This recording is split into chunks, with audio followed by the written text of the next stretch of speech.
And good morning, everyone. I'm John O'Loughlin. Welcome to McDuff Lives. And it's December the 20th of 2022. So we're almost wrapping up the year here at McDuff Lives. We are very happy to bring Harley Schlanger back to the show. And Merry Christmas, Happy Hanukkah, Happy Holidays to you, Harley, and everyone associated with the Schiller and LaRouche folks over there in Potsdam and Frankfurt and all over the world. Happy holidays, and how are you? Well, thank you, and the same to you and all our wonderful McDuff viewers. Thank you. And yeah, it's uh, it's interesting right now that Christmas is coming.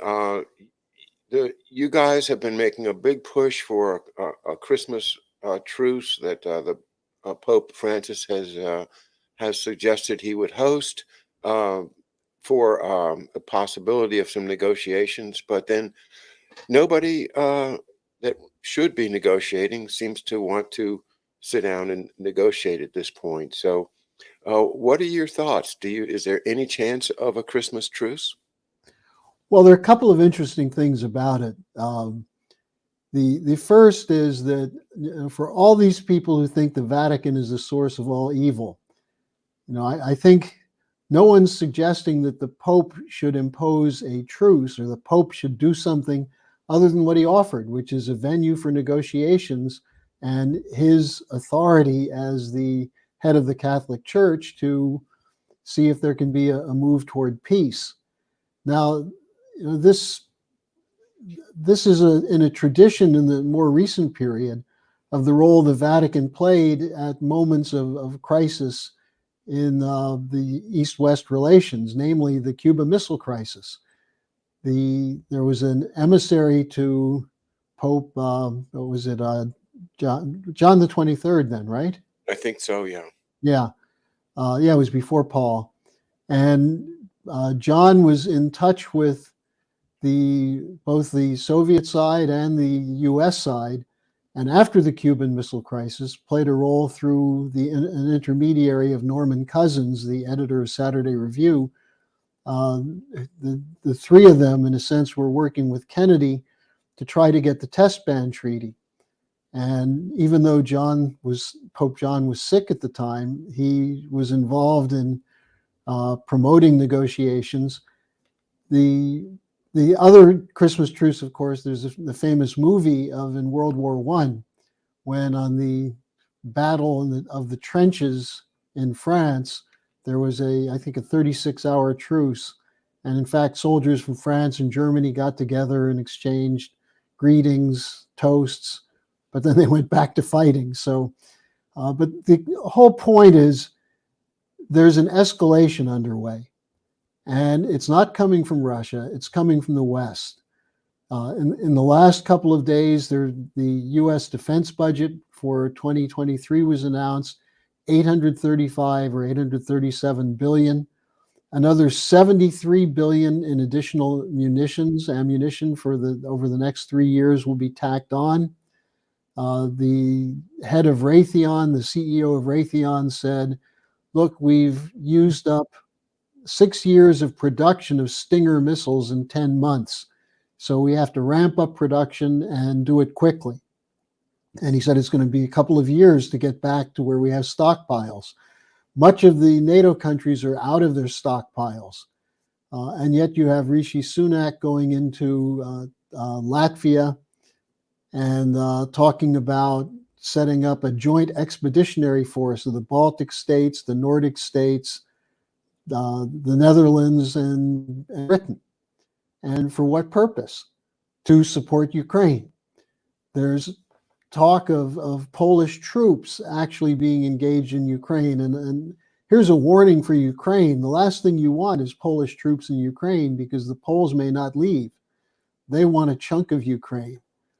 The talk of British troops in Ukraine, the idea of the Patriot missiles being deployed in Ukraine, which would mean US troops training Ukrainians to use them, whether it's in the United States or Ukraine, it means a deeper involvement of the United States. So the one interesting thing, though, I think about the Vatican proposal is that the Pope had made a statement recently about brutal Russian war crimes. And the Russian Ministry of Defense and the Foreign Ministry took exception to that and said that there's no evidence that's being presented, only Ukrainian claims, and that it's wrong for the Pope to say that. And within 36 hours, the Pope apologized and said that he spoke out of turn. And at that point, something very interesting happened. Maria Zakharova, the usual tart-tongued foreign ministry spokesman from the Russian Ministry of Defense, or foreign ministry rather, made a statement. And she said, well, we thank you for that, and it's all forgotten. And then the Russians said, well, that's the actual spirit of Christmas, atonement, apology, and acceptance of the apology. And that does go back to the idea of the principle of Westphalia, that you don't look for vengeance or revenge, you accept the honest integrity of the negotiating partner. And once you reach an agreement, that's it. You have no desire for vengeance or revenge. So there are all these, as you said, John, little signs. But the question is, what about Zelensky? What about Biden? What about the British? So far, there's nothing but more war talk.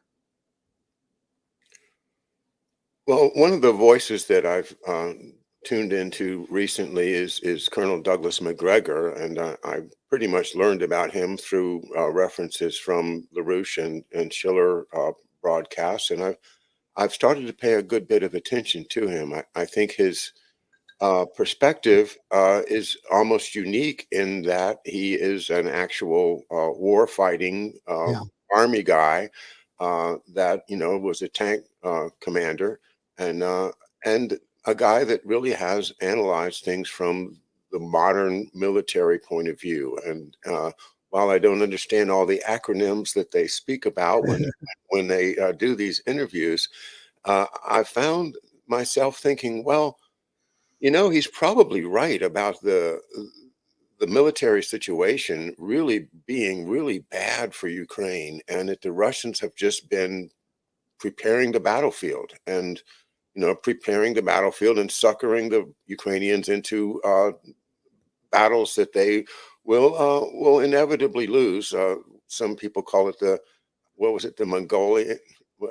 I can't remember, but the idea of starting a battle and then retreating so that you draw the enemy into the space that you had prepared to kill them in, and they do it. And this seems to be what McGregor is saying, that the Russians are masters at battlefield maneuvering, and they have all the intelligence they need so they can see things happening before they happen. So the question is, why, if that's the case, and I suspect it is. I mean, the Russian army is, it's not something anybody can just sneeze at. I mean, it is a very, very powerful force. So why do people like Biden continue to looks to me like throwing good money after bad? Well, here's the problem. I agree with your opinion of McGregor. He seems to be a very serious, thoughtful analyst. What he says generally dovetails with what Scott Ritter is saying. And I think Ritter is someone who on a regular basis is in touch with Russians that he knows from the whole period of his involvement in the disarmament of the post-Cold War Soviet bloc disarmament. But he has very much the same view that the Russians, well, this is where you get to the crux of the question. Does Biden really believe that Ukraine is winning? Do Western military leaders believe that? General Milley doesn't.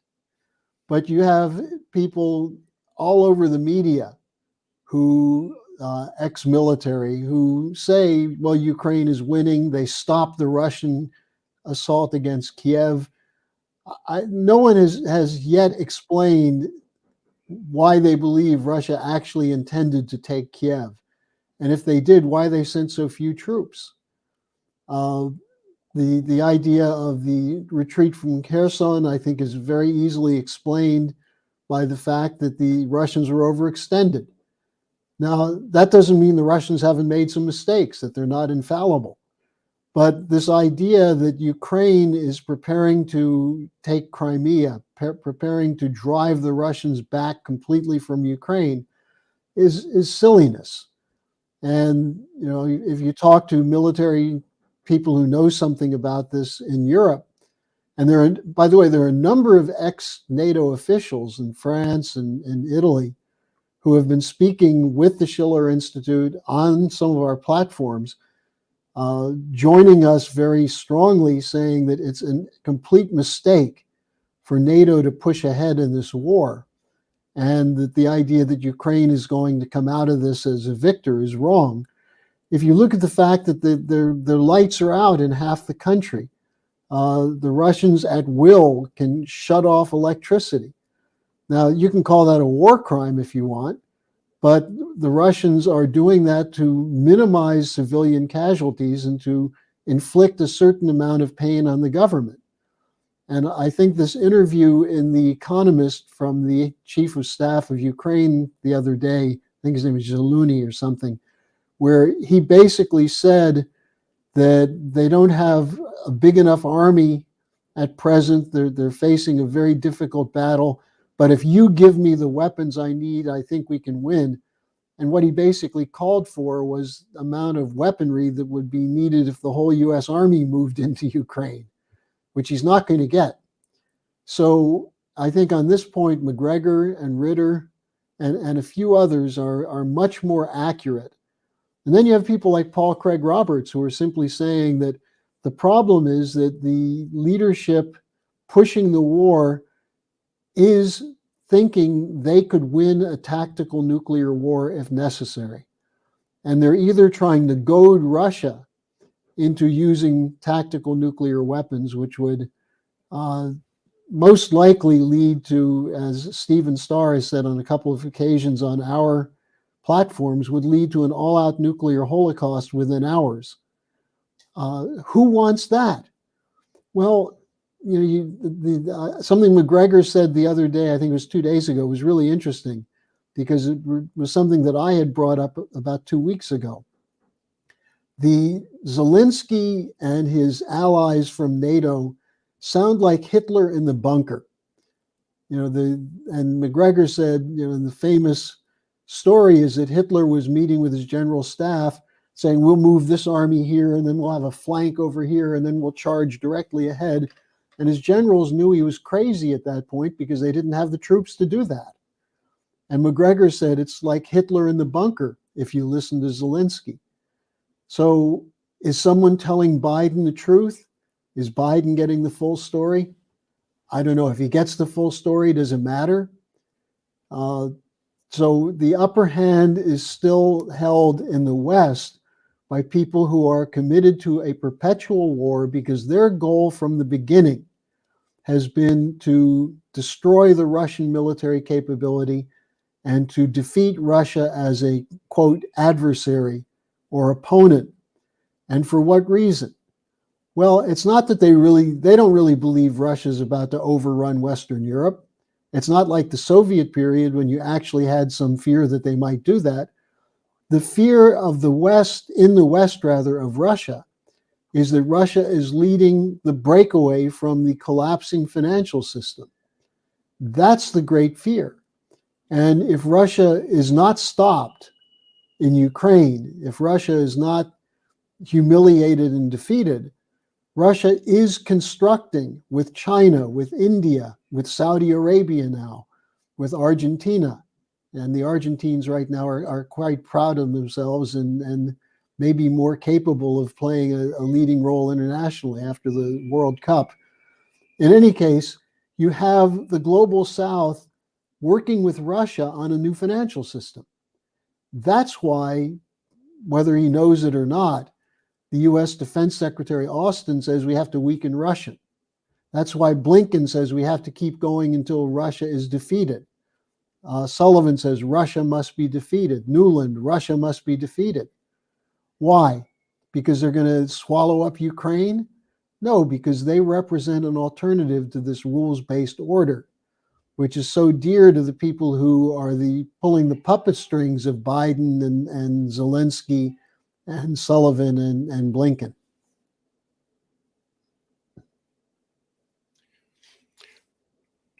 My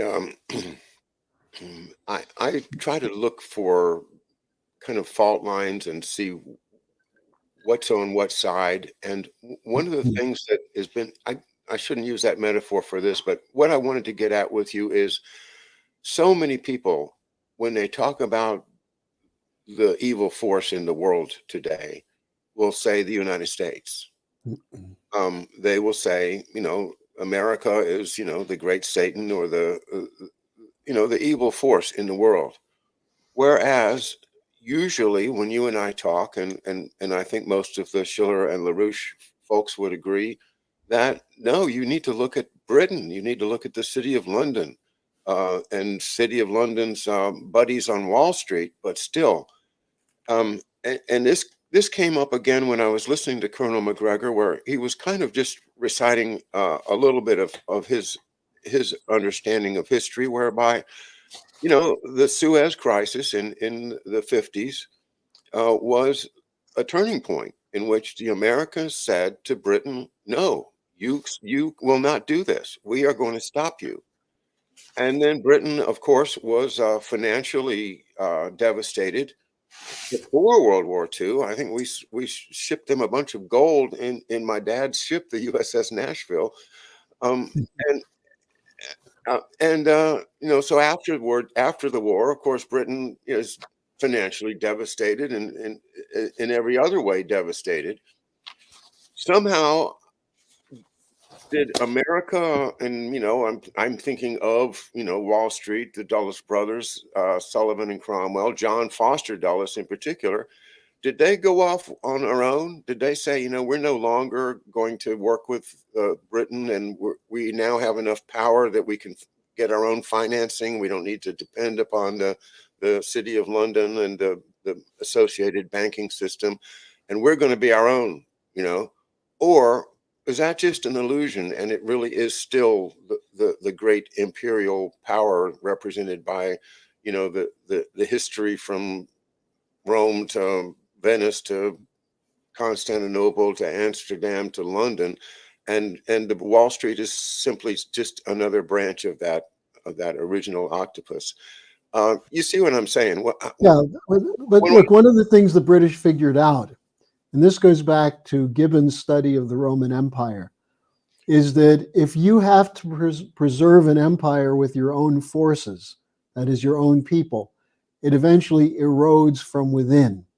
And he writes about the problem of becoming dependent on the captured colonies for food, because the best of the farmers and the artisans and others of Rome ended up in the army, and they weren't producing. So they needed to bring food in, and then their own forces became weak. And what they essentially discussed was, how do you use others to fight your battles? And this gets into what is now hybrid warfare. How do you convince others that your desires, that is the desires of the empire, should be the desires of the people you've conquered, and that they should become a part of the empire? Now, this obviously appealed to the Dulles brothers. They were totally enamored by the idea of royalty and the pageantry of London. We still see this today. When the Queen died, all the breathless commentators talking about, gee, the British really know how to put on a show. Well, their whole kingdom is a show. The country is in terrible shape right now. The United Kingdom is. Their military is very small compared to what it's been in the past. It's under 80,000 soldiers. Their military industrial complex, they have nuclear weapons, but they're lesser quality than they used to be. They're dependent on the United States for that, but they still shape the ideas. And this is the importance of understanding what British geopolitics is. That's why I just have two examples of that. One is an article that was just published by two Rand Corporation officials, Raphael Cohen and Gian Gentili. And the article says, what's the harm in talking to Russia? A lot, actually. And they go through a whole argument as to why it's a mistake to seek a diplomatic settlement.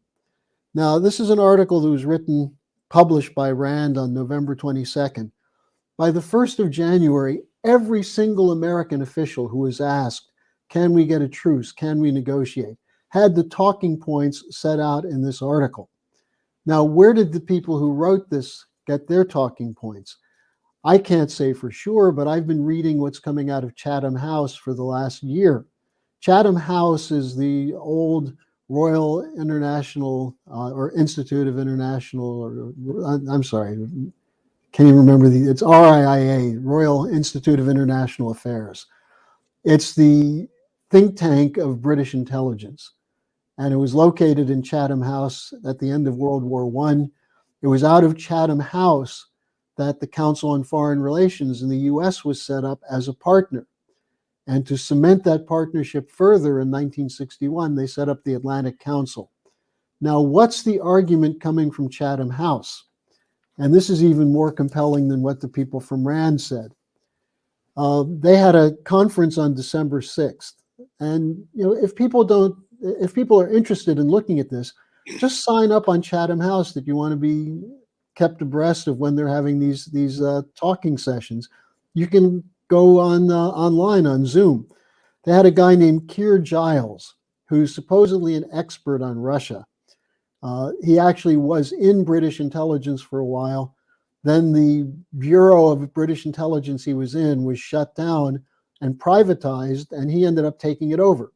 So it's a classic example of what we talk about with Rohatyn and the revolution in military affairs, where you have the private sector and the public sector coordinating. The idea of the corporate behemoth in both the government and outside the government. And he's written two books, one called Moscow Rules and the other Russia's War on Everybody. And he was being interviewed along with Edward Lucas, the former senior editor of The Economist. Now, The Economist, as I'm sure most of your viewers know, was set up by the Rothschilds in the 19th century as the leading journal to promote British-controlled free trade, which was the policy of the empire. And that's what it still is to this day. Now, the two of them, Giles and Lucas, had one consistent line. It's not just Putin, it's Russia. It's the way Russians think.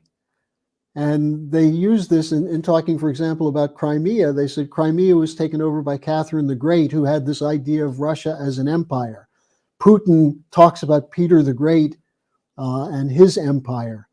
And so it's actually a racialist view of Russia as barbarians who are conducting war against everybody. Now, given the history of Britain, the imperial history of Britain and its slaughter of Indians and the Irish, and the fact that we had to make a revolution to free ourselves of them. For these guys to talk about the Russian natural character, one of these quotes from this guy Giles, I don't know if I'll be able to find it here. What Giles was saying is that the British always think this way and always act this way. And he said that I know, he says the Russians use these ideas of narratives. So what's their narrative of the post-Cold War period? The West didn't help them. Well, the West not only didn't help them, but the West looted them. But he's saying the West went with an honest intention to modernize Russia. And they ran into the corruption and cliquism of the KGB, and therefore there was nothing they could do to upgrade and modernize Russia. That's a complete, outright, bald-faced lie. They sent bankers in with money to buy up the Russian industry that they forced Yeltsin to privatize. And the current crop of Russian oligarchs were essentially people who became partners of the British and the American bankers in taking over Russian corporations. They shut down their industry. They deindustrialized Russia. They basically made sure their scientists didn't get paid by shutting down government institutions. And so you had a demographic collapse in Russia. And yet Lucas said, Russia's filled with self-pity because of their contribution in World War II, where they lost 25 to 30 million people. I mean, Lucas essentially says it was their own fault. And secondly, the post-Cold War period was the fault of Russia for not having a Western-style free market economy. Well, the free market economy was the looting of Russia done by the Western bankers, which we're now seeing being done to the West. So when you listen to these guys, what they say is that you can't negotiate with the Russians because the Russians are inherently dishonest, untrustworthy. They combine the worst of Oriental despotism with this idea that they have a privilege to be an empire. That's the message that comes across from Giles and Lucas. And I think this was on December 6th. If people don't believe me on this, go to Chatham House and look up the December 6th talk, Russia's War on Everybody. And you see these guys sitting around talking about why we have to destroy Putin and Russia before we can have negotiations. That's the mentality that comes from London. And that's who people like Blinken and Sullivan, and before that, Madeleine Albright and Brzezinski and Henry Kissinger looked up to. Kissinger in the early 80s gave a speech at Chatham House where he said, I want to thank you. When I was Secretary of State, we relied on British Chatham House papers before we relied on our own State Department work. That's what Kissinger said. So this is a long-standing relationship that goes back, as you were just talking about, to Suez. Only the difference is that Eisenhower stood up to the Brits on the Suez Crisis in 1956. Now we haven't had a president since then that would do that. And how is it that the United States came out of World War II in the most advantageous financial position possible, and now is in this horrible position of $30 trillion of national debt? And I don't think Britain is doing all that well either, but it's just not, it just doesn't make sense that the United States should have been so very, very powerful economically at that time, and yet stuff has happened to the point that now uh, we are dependent on our military industrial complex to keep the cash flow going to make so that everybody can make payroll. That and the drug trade seem to be the main steadfast parts of our economy. How did we get here? Well, that goes back to the same problem. If you look at American history, we had a protracted war against the British Empire. For the Revolution, the War of 1812, the Civil War, because the British were preparing to intervene on behalf of the South in the Civil War. What did they not like about Lincoln? The tariff policy, the national banking policy, and the government working to advance scientific and technological progress and bring that into the private sector, manufacturing and agriculture. That's the American system, where the idea is that the government plays a role. Not the government doesn't own the banks, the government doesn't own the companies, but that the government ensures that credit is available to those people who will invest in ways that will add value to the economy. And as in the case of Lincoln's role in helping to set up the land-grant universities that did research that became very crucial for the development of American agriculture. Same thing with the government role in facilitating the Transcontinental Railroad, which had a lot to do with the development of the steel industry and machine tool sector, ultimately the auto sector, and so on. That's the American system. Now, the British system was deploying against that with free trade, with opposition to the tariff policy. In fact, in 1896, the University of Chicago Economics Department, known today as the Chicago Boys or Milton Friedman's thugs who ran the coup in Chile in 1973. What was their policy? They set up the University of Chicago as the center of a free trade educational, economic educational center to combat McKinley, who was a Lincoln Republican who was committed to restoring tariffs to protect the American industry and agriculture. So that fight continued. Roosevelt did the same thing. Franklin Roosevelt, I mean, with the investment in infrastructure, with the programs that came out of the Depression, where the government partnered with industries to help advance the cause of modernization, employment of science and new technologies. Same thing with Kennedy and NASA. Now, always against that were those people who said, well, the government is stealing, the government's getting in the way, the government doesn't know how to run things. And they use the boogeyman of socialism and communism. Just like today, you have conservatives who really don't know squat about Karl Marx and communism, who are calling Joe Biden a communist. You know, it just shows how our education system and our intellectual discourse has collapsed to the fact that you look at these war hawk neoliberal Democrats and call them socialists or communists. They may be crazy, but they're not pushing for socialism. They're pushing for what is the classic definition of fascism, corporatism, where you have the corporate interlinked corporations running the government over and above national government. That's what the Great Reset is. That's what the Green New Deal is. That's Mussolini-style fascism, which was then tweaked into Hitler's fascism. So, you know, how did the British do it? They made us stupid.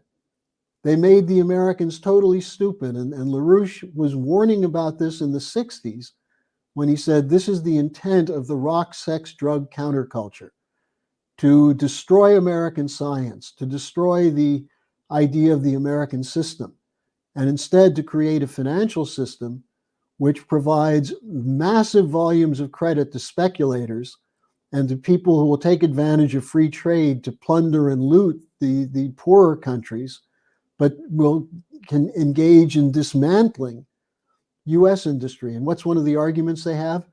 Well, if you can get cheaper labor and cheaper raw materials and cheaper transportation, if you have production in poor countries, then why do you need it in your home country?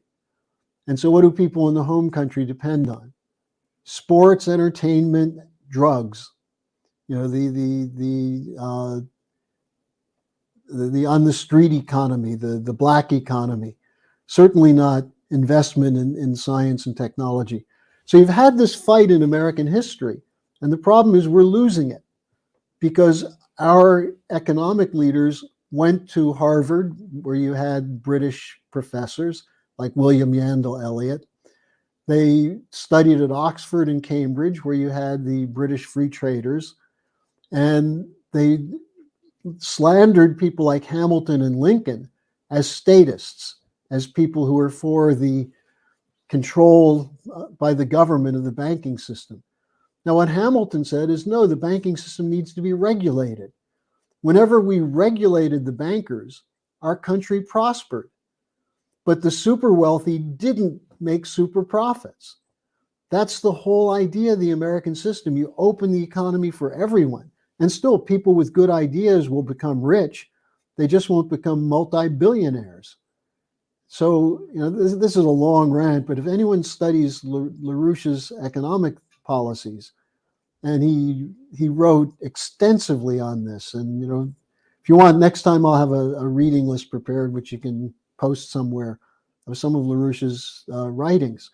But what he essentially argued is that the American system is based on the principle of natural law, of how human creative discovery then is facilitated with credit to allow for improvements in the productivity of labor through improvements in the efficiency of energy, infrastructure, transportation, water and power management, and so on. The British system is all those things have to be privatized for profit as opposed for public good. But when you have an American system that's regulated well, there's public good plus profit. And the profit is not just limited to the top, but is spread to the whole population. And not through giveaway programs, but through work, through production. So, I think I make just making a point over and over again that much of what people think is smart economics, like less government intervention, like less spending, all of this is the British system. It was what Dickens was satirizing with characters like Scrooge. The idea that you squeeze every single penny, and the people who are worthy and God-fearing are the ones who will control things. And if they give a couple of farthings to the poor, well, that's because they're good people. But the government has no role in this. And that goes back to Malthus. Malthus argued that the government should not spend money cleaning stagnant ponds. This is in one of his writings, because stagnant ponds breed disease, and that limits the growth of the population. And Malthus was an employee of the British East India Company, which was making Britain's policy up through the middle of the 19th century. That's the British system. And it's still there in places like Oxford and Cambridge and Chatham House. Yeah. And this is, I guess, a big thing that I've taken on, is to try to trace everything all the way through. And you guys have done this. It's not an unbeaten path, but where I am right now, on my Monday shows, I'm reading A Law Unto Itself, the history of the law firm of Sullivan and Cromwell, by Nancy Lissagore and another gentleman. I can't see it from here, but his the most important thing that I took so far is that the Panama Canal was, of course, Cromwell's big project. William Nelson Cromwell, the partner who took over the firm when Algernon Sidney Sullivan died. And Sidney Sullivan had been against these permanent corporations that Cromwell was creating at the same time. And so with Sullivan out of the way, Cromwell then becomes the major actor in the firm, and he takes on as a client the bankrupt French railroad company in Panama that had tried to build the first Panama Canal across Panama. Of course, that was part of Colombia at the time. And to make a long story short, William Nelson Cromwell got the financing together. He got the American government to go along with it. He got the Panamanian company to accept the offer, and he's all ready to close the deal. But the Colombian government stood in the way. They said, "We want our cut too. We want a piece of this." And William Nelson Cromwell says, "Over my dead body, you're not getting a dime." And then he calls up Teddy Roosevelt and says, "Hey, Teddy, can you send a couple ships down to Central America? I need a little assistance." And Roosevelt says, "Yeah, that's a great idea." So the point is that it was William Nelson Cromwell, the lawyer for these European investments, that turns America into a military weapon to be used by the banks. And that's exactly how it started, was with the founding partner of Sullivan and Cromwell saying to Teddy Roosevelt, "Hey, we need to take this little Panama away from Colombia. Can you help us out?" And the government says, "Oh yeah, sure. That's great, because then we'll shorten the traffic, the time to get to the West Coast, and everybody will be happier." And so they did. And that might be the first instance, but of the corporate influence on our government, to the extent of using our soldiers, and there you go to Smedley Butler's great book and his complaints about how we were doing that, and we're still doing it. But I think to wrap up what we've been doing this morning between us, Harley, is to say, well, this has always been a project of the British financial system, and still is. Well, here's another perfect example. You bring up Sullivan and Cromwell, and the Dulles brothers had multiple connections to Sullivan and Cromwell. But what happened after World War One? The decision was made to punish Germany, and the reparations were worked out largely by New York and London law firms, but it was London that took the lead. After World War II, the argument came again from London that Germany should be dismantled as an industrial economy, and Hans Morgenthau, the Roosevelt Treasury Secretary, was prepared to go along with that. And Franklin Roosevelt said, no, we're not going to destroy Germany, but Germany has to change.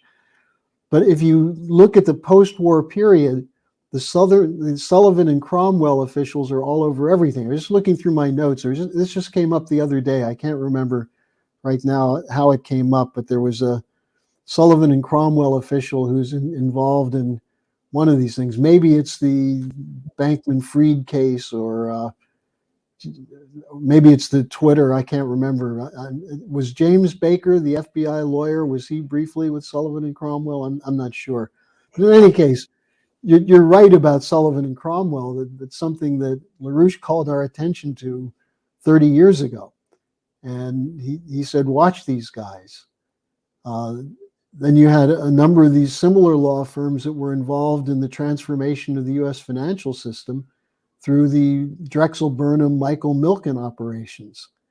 The ones who worked with Enron, the ones who worked after 2008 to make sure that the largest, most corrupt banks were bailed out while people lost their homes. This is a standard, the back and forth nature between government and the law firms, and the law firms and intelligence, the intelligence community. This is classic, and this is where you see the British and American special relationship is based on this kind of collaboration. I just noted yesterday on Twitter that Robert F. Kennedy Jr.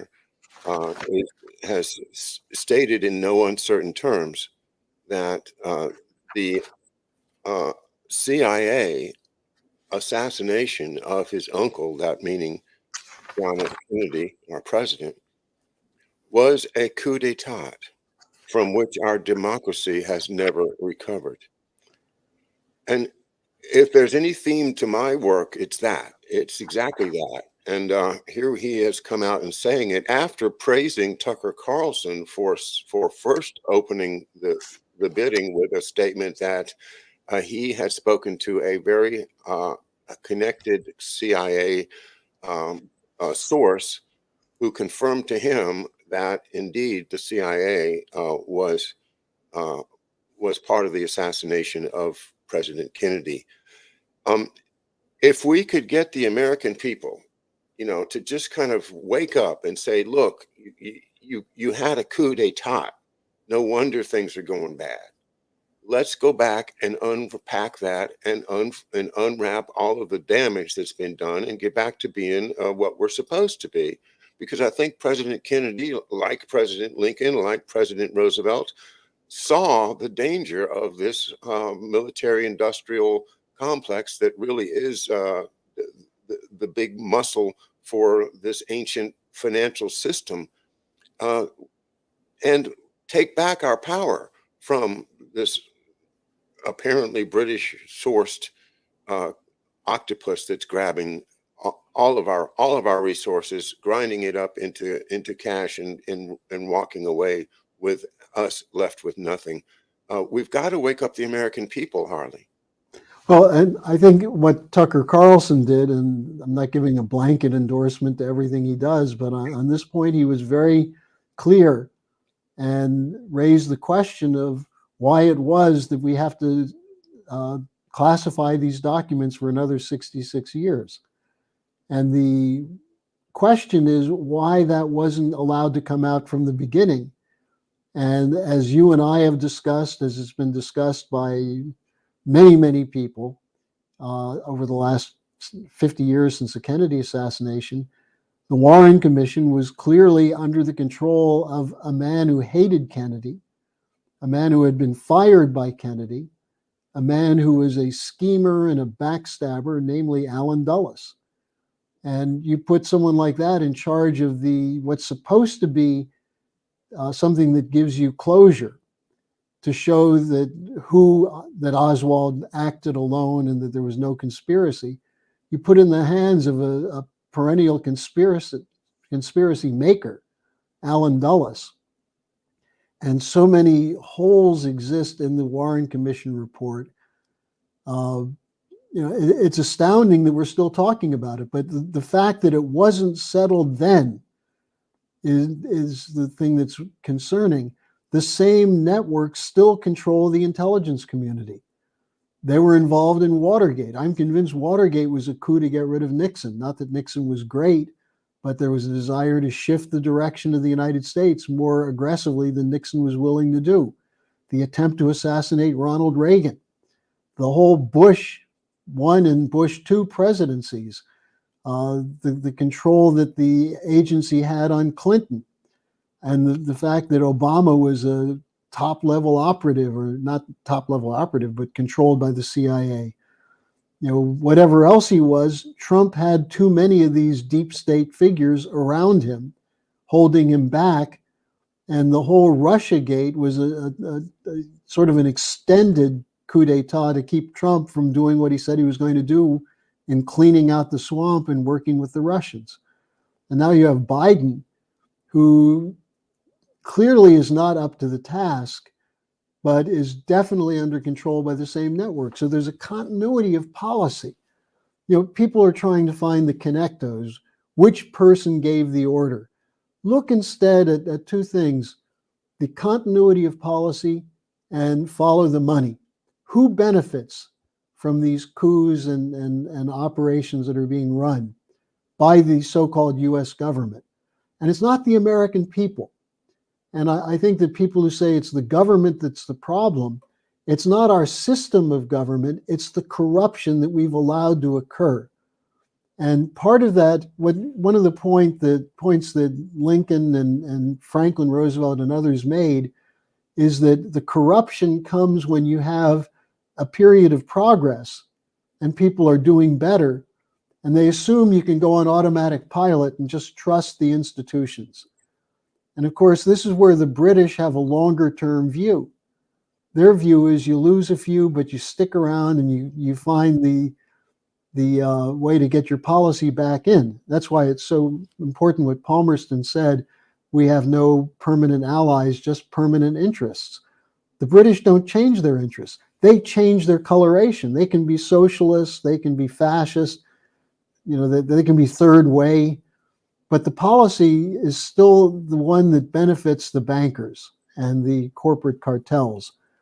And so I think if you want to wake up, that's what you have to wake up to, that we've been under control of these corporate cartels, including the media. And that's why people have a smell there's something wrong, but can't quite put their finger on it. Yeah, and that's been the case ever since President Kennedy was killed in my own life. There's a sense of absence of reality. There's something that just I can't figure it out. I'm not happy, but I don't know what the answer is. And then that puts you in one of those kind of deer in the headlights mental states where you're caught. Like, okay, there's something dangerous out there. Do I go left? Do I go right? Which way is the guy going to kick the ball on the penalty kick? Yeah. You got to get it right. Which it brings us back to congratulating Argentina and that pretty amazing, dramatic soccer match. And gosh, I think of Argentina so often as this tremendously beautiful, wonderful culture that has been victimized over and over again by the same forces that you and I have been talking about. Look in 1982, the Malvinas War, known in the West as the Falklands War. Yeah. Maggie Thatcher sent the British Army, or Navy rather, halfway around the world over an island that has very little of value except geopolitics. strategy. The idea that you have to keep your thumb on the throat of the countries that want to emerge, that are trying to break out from under the imperial control. And Argentina's gone through a whole series of crises.